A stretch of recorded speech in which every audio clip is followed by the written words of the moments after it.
Well, and then this year, you went on Funk Flex. Yeah. Shout out to Flex. Shout out to Flex. Flex actually said the top freestyle of this year. Yeah. Yeah. And I could definitely see an argument for that. Yeah. It was a dope freestyle. And what I like in the very beginning is you actually called him out for the Tupac comments. Yeah. To the point where he had to he actually said, okay, I'll stop. Okay. I'll stop. I'm going to stop dissing Tupac. Yeah. The way you broke it down about how he was emotional and he was doing it and how, it was dope. And you actually did it right there in front of him to his face. Yeah. To the point where he had to just be like, okay, all right, bring it back. And you started over. Yeah. And you killed it one take. Yep. Always one take everything, man. One take everything. I want to take everything. I feel like that was something that was needed. I feel like I'm becoming a voice in the culture that says things that a lot of us think, but people don't say it.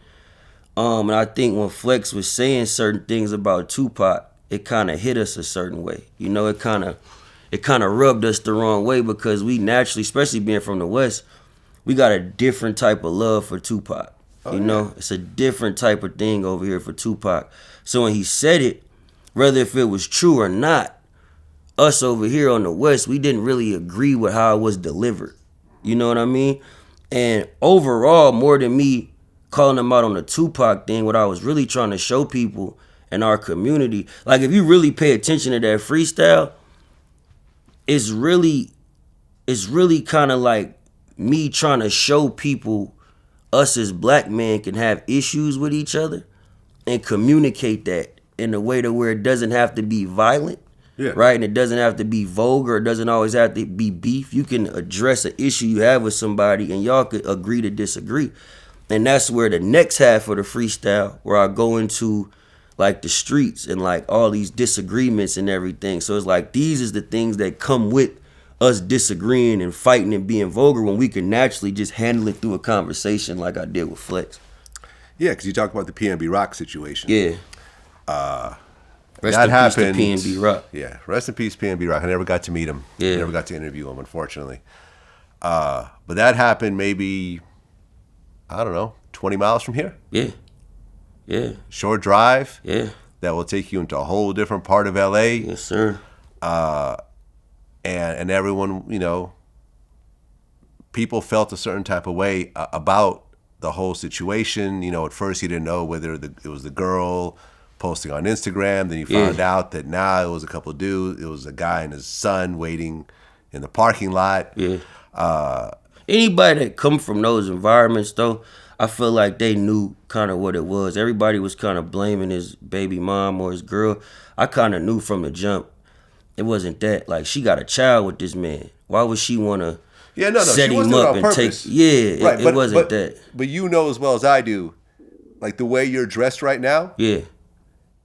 With all the jewelry, with the nice leather clothes, the nice shoes. If you walk in, the nice watch, the chains on. I'm shining, baby. Y'all see me? I'm on Vlad. What's happening? If you and I drove down to Roscoe's in South Central, especially that Roscoe's in particular, and we got out and you and I had lunch at that Roscoe's, we may not walk out of that Roscoe's. I would have left my jewelry in the car, me personally. I wouldn't even go in solo. I'm not really a fan of the whole, like, how everybody be like, I'm in the hood with all my chains on and woo. It's just dumb.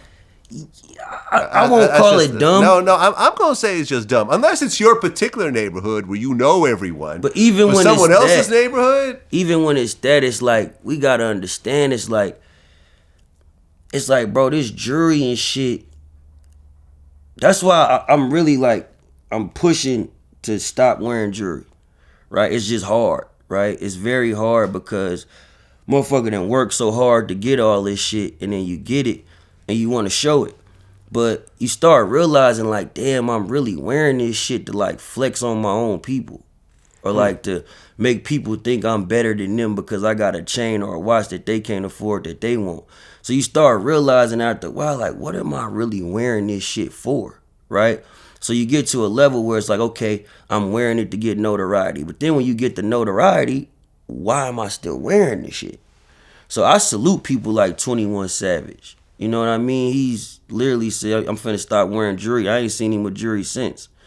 You know? 21 Savage has a watch collection that will put everyone I'm sure shame. he does. The number of Richard Milles that I'm sure 21 he does. has is ridiculous. But every time I've seen 21 Savage, he not running around with a big ass Cuban link on. Like he might have his watch on, you know what I mean, have something on. He not just running around, just iced the fuck up. Well, it changes at the level that you get. When you go from a thousandaire to a millionaire to a 10 millionaire to a billionaire, start realizing that shit certain ain't important. things don't really impress you anymore. Like Jay-Z. That's why Vlad don't wear jewelry, y'all. He's a 10 millionaire. He's 10 million up right now. I wear watches. You know what I mean? My watch game is cool. But like for example, you look at a Jay-Z, you know, he's got a $2.5 million Richard Mille. Yeah. You know what I'm saying? Blue sapphire. Yeah.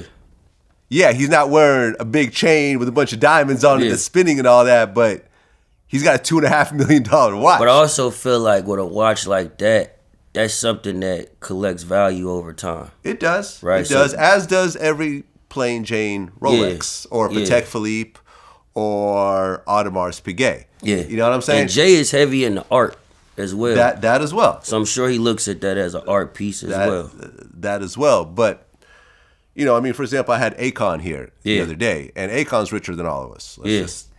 Shout out to Akon, that's my dog. Yeah, let's just not even try to compete with Akon at this point. He's at a different level. And he's cool as shit, too. Cool as shit. The coolest and we talked about the whole Pnb Rock Roscoe situation. He was like, he's like, I wouldn't go to that Roscoe's because it would be like, I'm like, nah, look how rich I am compared to you. And it ends up hurting people's feelings in the process. It reminds them of how little they have and how much you have. Yep.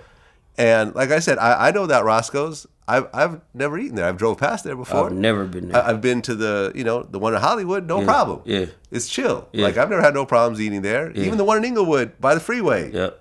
Relatively chill. Yep. But that one right there, you're rolling the dice because, you know, like I know people like BG Knockout who used to hang out over there, and it's like, okay, this gang is here, this gang is here, the Swans are here, the Hoovers are here, and they literally, it's like 4 or 5 gangs that are all maybe cool with each other, maybe not cool with each other, but regardless, you're kind of fresh meat rolling up into a situation like that. You're looking like a big ribeye over there, man, when you're not from over there.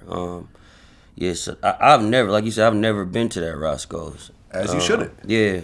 As you shouldn't. I don't really know, you know, why he was over there. I'm sure he had a reason of why he was over there. Yeah, I mean, Iman Shumpert was here. We talked about that, and he was saying how Pnb Rock is the type of dude that liked to hang out in the hood. He liked, you know, pop up. You know, if you're somewhere. And I can see that because a lot of people that come from the hood, that's where they most comfortable. Right. That's where they most comfortable. So I could see that. I could see that. A lot of people was comfortable when they in the hood. We was just on tour, and I was watching one of my homies. We was in like all these different spots, like Utah and Denver and Austin, Texas. And he was just like nervous as shit. And then we got to Atlanta, and we was like in Bankhead at like this hood ass restaurant. He's just like smiling, chilling, sitting on the car on his phone. He was comfortable as shit. Yeah. Yeah, so I feel like a lot of people that come from those environments relate to those environments. Yeah, but it's not your environment. Facts. He's from Philly. Facts. You don't really know LA like that. I mean, I've been here for almost 10 years. I don't know LA like that. Yeah. I don't go past Pico. Yeah. I feel you. I just said in the song, they say I'm Hollywood, so I don't go past Pico.